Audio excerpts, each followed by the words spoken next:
Hello, I'm Paul Thomas. I'm coming to you today from outside in South Carolina where it's very sunny and a lot of pollen. This is part of Tara's International Poetry Circle.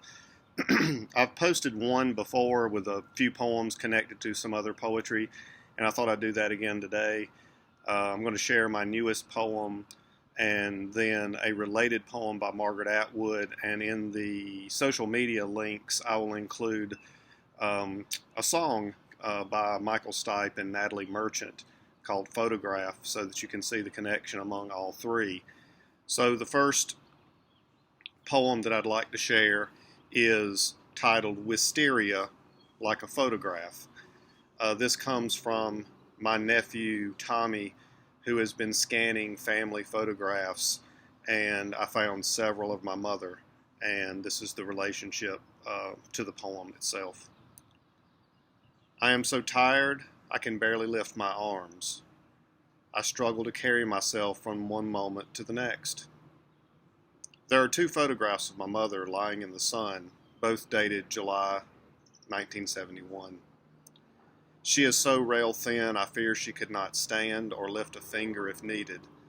I am reminded of another photograph of my sister and me on the floor dated August 1968. We are so rail thin that my grandmother cried when my mother showed her. We drive past a canopy of wisteria in the early days of a pandemic spring. I am sure I know the word wisteria because of my mother, who loved purple. When I look at photographs now, there is a melancholia of recognition. Everyone captured in these moments wanted to live forever, like a photograph. So next, one of my favorite poems that I used to teach is by Margaret Atwood, and I did a unit on this poem connected to the song Photograph that I mentioned a second ago. So this is a photograph of you, this is a photograph of me by Margaret Atwood. It was taken some time ago.